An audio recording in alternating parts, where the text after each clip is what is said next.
Hey guys, welcome to the video. Um, you may not have seen me from a front-facing point of view, but if you have been in the store growers lab, you may have dealt with me quite a bit, just posting in the community, answering questions, dealing with everyone. But yeah, I'm Dylan.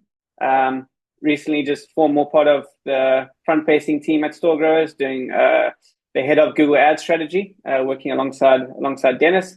And yeah, just really enjoy being inside the e-commerce accounts. Today, Dennis and I are going to be running through just some big talking points we've seen recently.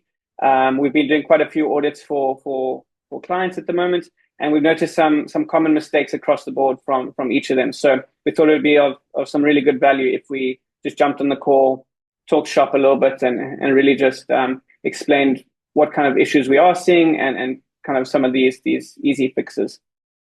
Yeah, totally. Yeah, so I'm happy. We usually have like these calls going back and forth, like with me and Dylan of what things we're seeing in the account or new strategies or tactics that we discover. And since we've been doing, as Dylan said, starting 2026, quite a few new clients coming in. Yeah, we thought it would be good to also share those learnings or insights with you guys. Yeah, quick Yeah. rundown. Like Dylan has been actually he joined or he bought one of our programs quite a few years ago. And yeah, we've been in touch and for a few years now we've been working together on accounts, helping out clients left and right. And I do have to say, like Dylan, I've been really impressed with his progress and how he's really like digging into the different accounts and sharing quite a few tactics that I didn't know. So I'm happy to also introduce him to to more people in our audience and beyond it. So with that said, Dylan, why don't you kick it off? Yeah, awesome. Cool. Yeah. So I think doing an audit, I always love doing an audit because you really get a good understanding of what's going on in an account. Obviously, there's some context that would always be missing, which having that pre-audit call with the clients can really help you align with what's going on in the account. But yeah, just some key areas where I've been seeing some issues recently. It's twofold. One is not adapting to new ways of working and kind of being really stuck in the old 5 to 10 years ago kind of account structures. And then on the other hand, it's just adapting to everything that kind of gets released. And I think the biggest thing I see from the older ways of working is people really trying to make manual CPC work or just having far too many broken down campaigns and really trying to be specific, but not having enough budget to do so. So I think I always find that quite interesting how it's the polar opposite. So we'll see like 70% of people trying everything and anything, and then maybe about 30% of people just really trying to control every aspect of Google, where obviously that's not where things are moving at the moment. Yeah, and what I think is really interesting about that older structure at versus like the new ones. Like the new ones, it's pretty easy where I don't know, you had like a steady campaign and then you turn on like AI Max and then suddenly it goes bad, or you do something with PMax and suddenly your other structure changes. But what I find like most interesting is in I've been coming across like accounts that are sort of semi-managed. Maybe it's like an just an owner that set up the campaigns like a quite a few years ago, and the campaigns are running Yeah, sort of. If you look at it like month to month, or even like on a like 60 or 90 rolling days, like it looks sort of flat. But then when you zoom out, that's really when you see like it being like just a steady decline down. Like sometimes in terms of usually it's like a declining ROAS and then an yeah, incline in ad spend. And the thing is that with these older account structures, it's usually not like terrible. And it's yeah, quite like often like risky to shift things around completely. But it does help to kind of like step back and if you have been running or your campaign on sort of like autopilot to kind of see like, oh, like what's been really going on. This like cutting Yeah. edge strategy that I picked up in a Facebook group 5 years ago might not be like as relevant anymore. Yeah. Yeah. Yeah. And I think the question that they come to us with is 2 years ago, my campaigns were shooting the lights out, great ROAS, spending really well. And now we're just not at that same level. So that's where they're at their wits' end and kind of reach out to us and really try to understand what's going on and what those next steps are. But Yeah. yeah, And I think like you said, that slow decline is just the campaign was set up quite well. But if you aren't continuously optimizing and monitoring it, that's where it just starts to kind of bleed that spend and ROAS. what are some like really like practical things? You shared like a manual CPC earlier, but what are some other like if you open up an account, what are other like telltale signs that they're doing things the old way, Yeah. so to say? Yeah. I think the biggest thing that I see, one just from a search point of view, is just a ton of ad groups and all just like really tightly specific ad groups, with no real change in strategy or structure. So it's really just all fleshed out, trying to be super tight, control every single term that comes through. So it would be like if someone's looking for a laptop stand, it's like best laptop stand is an ad group. Then laptop stand sales another ad group. Then black laptop stand is an ad group. So it's just saying the exact same thing over and over with no real change in the ad itself.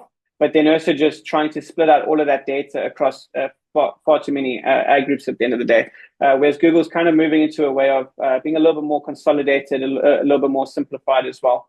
And that's from a search point of view. I think from an e-commerce in terms of a shopping point of view, the biggest thing I actually see is old smart shopping campaigns that are now turned into were converted into PMax campaigns, and those just run on all products and continuously run, and often without an efficiency cap as well. So just continuously spend regardless of whether there will be results or not. So interesting that PMax is also already part of like our old way of doing things. I Yeah, I yeah, want to add something to like the too many ad groups, and one of the so very often like on from the outside, if you look at it, like there's the different ad groups, there's the different keywords, and then if you even look on the keyword level, there's different performance per keyword, right? So you were saying like, yeah, oh, like there's laptop stand for sale and there's black laptop stand for sale, and then sometimes like in the keyword report you do see different performance there, and yeah, then so from if you're not too thorough, like it seems to be that there's still like a reason why you should have those things broken out. But where I find that type of structure really falls apart, or how you can actually tell that it's falling apart, is by looking at search terms reports and kind of pull up the search terms reports. Make sure you add like the keyword that's triggering the particular search term, and there you often see that in a structure where things are split out too much, you see that like maybe your 5 or 6 different ad groups and your 20 keywords, they're all showing up for laptop stand. So it's kind of yeah, like, oh, like a lot of it's happening, but it's actually all the same. But like for some reason, you're seeing like a slight difference in performance, which is not related to the actual keyword, but more like probably through where it's showing up, or depending on your bid yeah, or your history or something. So yeah. I find that that's like a really good check for people to see it. Um, Yeah, yeah, 100%. And I also think just um, in terms of those split out ad groups, how many keywords you got, etc. Oftentimes, when you're looking at the budget that they're allocating for those campaigns, there's just not enough spend to be spending on each of those keywords. And if you look at the CPCs for those keywords as well, like how much traffic do you really expect to pull through?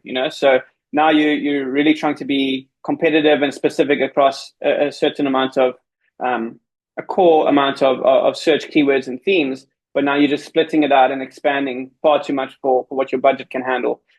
So yeah, I think that's quite common with the smaller businesses and the guys that are really trying to make their budget stretch. They're like, how much more can I get out of my budget within this one campaign, two campaigns? Whereas like you can rather just take a step back and start a little bit smaller and then grow and expand as you scale up your budget. So yeah, that's definitely something that I've noticed as well. Yeah, cool. And Yeah, then like so we talked about like the people stuck in their older ways, and yeah, also about like the newer or people that really drink the Google Kool-Aid and are like best yeah, buddies with the Google Ads rep that wants to get them on the phone. yeah, What type of mistakes do you see there happening? yeah. I think the biggest one lately is actually just AI Max. Obviously, it became the buzzword after the Google Marketing Live, but yeah, I think we still get a lot of questions from people. Are you using AI Max? When do you use AI Max? Is there a purpose for it? And most of the time, especially the accounts that we're looking at, there's no purpose for it yet anyway. Um, as always, we would say if there's a new feature, test it out, see if it actually works for you or not, but really try to understand it a bit deeper. If you don't really have the capacity to look at it a little bit deeper and really understand what's going on in their campaign, then I would rather just go with the more simplified search structure, or yeah, basically just a more simplified search structure, or even just a DSA campaign where you can get a bit more of an understanding of what's actually going on. But if you are running AI Max, just really have a look at where it's spending. So what network is it spending on? The Google search platform, or is it Google search partners, which ends up being cheaper, more low quality traffic? Or what is actually going on with your search terms that are coming through? I think that's still the biggest thing that holds true with Google today, is that the biggest thing you need to focus on is, am I providing relevance? Google wants to provide a really good experience for their users. So is my keyword and my ad speaking the same language? Is it speaking the same language as the type of search that's coming up as well? And are we driving them to a page where they're going to find what they were looking for? So I think when it comes down to AI Max, you end up expanding across a whole range of different searches. But are you really relevant enough and specific enough to actually get those people to click on your ad and then convert on that ad as well? Yeah, I would also like agree with what you said, that relevance, especially because there's so much happening with automation and with all these Yeah, fancy features, and with Google, for example, being really late at introducing negative keywords for Performance Max, etc. yeah, It's still like it can still be such a core part, especially in accounts that are smaller, that are newer, to really get a good grip on yeah, what type of searches you're appearing for, and also yeah, adding negatives, and be double checking like what's really happening versus like, oh, like I'll just let AI Max is supposed to handle that, or even like yeah, PMax or something, right? So just being able to or being really specific on what you don't want to show up for, yeah. I think it is still like very valuable. Yeah, and I think that's quite similar on the PMax side as well. Obviously, as PMax released, people had issues with transparency and not really understanding what goes on in the campaign.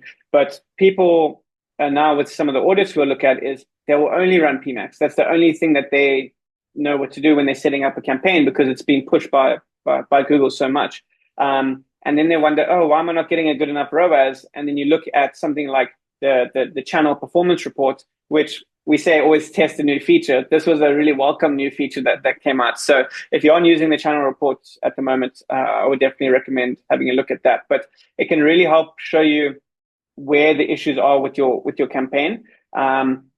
If it's not showing on shopping enough, if there's too much display going on, yeah, if there's anything that's happening in the campaign that kind of proves why it's actually not performing. And often just launching with a PMax campaign, you don't get that data that you would have with launching a search campaign or a shopping campaign first. Because I feel like before you even launch a PMax campaign, you need to know that your feed health is quality and that you're sending the right data points through as well. And that kind of work in progress really starts from a standard shopping campaign before that. So sometimes when we look at PMax campaigns, we're like, oh, okay, this is where the issue is. We almost just try to revert back and transition back to search and shopping. And then when we try to scale and expand, that's when PMax might be introduced again. Yeah, I would glad that you mentioned also standard shopping. It's something that Yeah, sometimes people don't even realize that that's still like an option, right? That there's yeah, still you're able to choose like which channel you're appearing or you're running in. And especially if you've been doing PMAX for a while and it's clearly showing that oh, like most of your conversions are coming from search, or you're not tapping into shopping.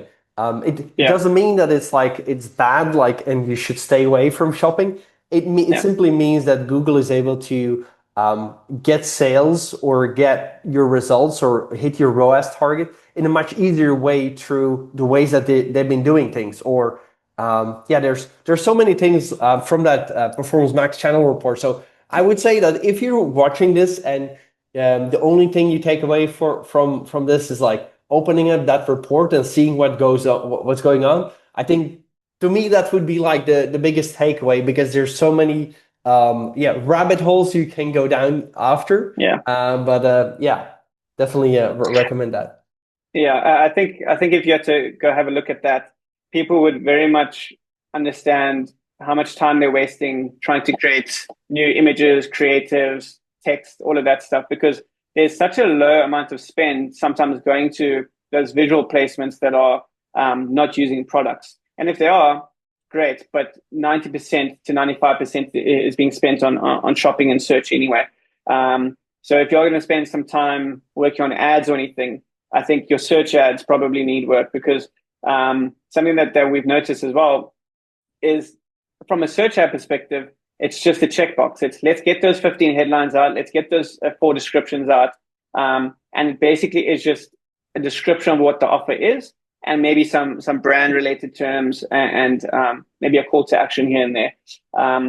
I feel like the testing and the creative aspect from the search side of things, creating a responsive search ad, that's actually where some of the fun lies, and really trying to see like, okay, if I have added some more headline options that focus on this angle or this theme, is it actually moving the needle, and is this resonating with people enough as well? So I think that's probably another report that people can have a look at, is your asset report for your search ads. Yeah, I think that's a good one too. And it's usually we're looking at or one of the ways we kind of troubleshoot ads as well, especially this part, right, where you can either create your ads as like a black hole where you're just dumping in all the assets and then let Google do its thing. Um, and then on the other hand, like we put the quality scores next to it. And I had like a really interesting case of just last week where it was like an advertiser that was reselling a particular brand, and there was one other competitor selling the same brand, and they each had like really high quality scores for search terms related to this brand. But then like the problem was that this advertiser, even though they had good quality scores, I'm talking like 8, 9, 10, they weren't doing any ad testing. So if your competitor has these same high quality scores, there's nothing to distinguish you from the competitor. The only way to get ahead is just by spending more, and spending more is the easiest thing to do, but also the one that's like hardest, because like in terms of profit, you will really suffer. So having those that ad testing program, understanding like how ad testing works. Yeah, How to angle this. I think especially if you're doing a lot, if you're spending a lot of money on search, I think it's really valuable.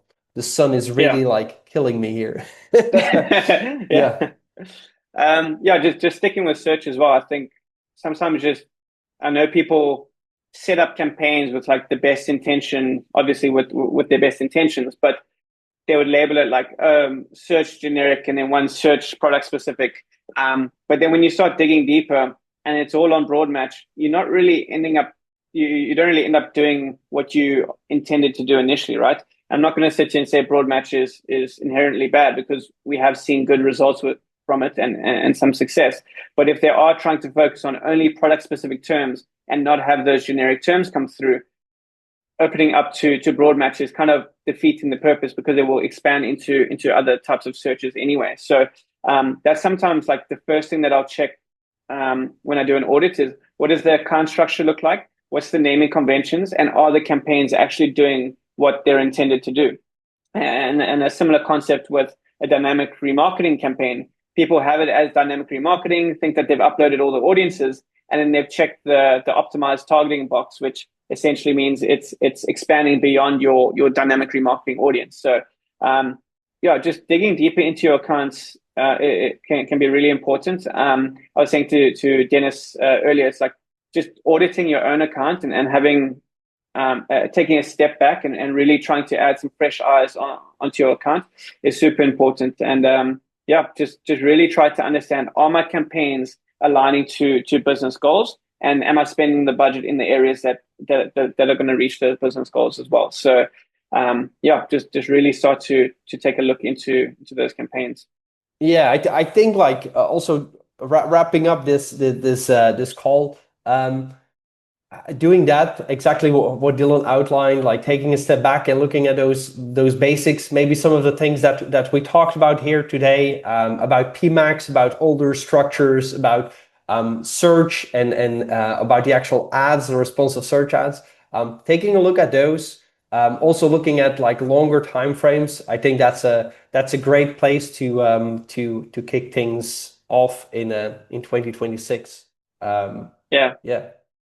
yeah, 100%. And I think some things are always going to remain true in terms of the foundations, the basics, offer alignment to your ads, improving the websites as well. So I think while there's a lot that can be done within the account, and even if those things do kind of get simplified, I still think it's important to become a bit more of an all-round marketer and really understand what's going on for the client that you're working on, or for the account you're working on, beyond the actual ad account. So yeah, good luck to anyone doing some deep dives.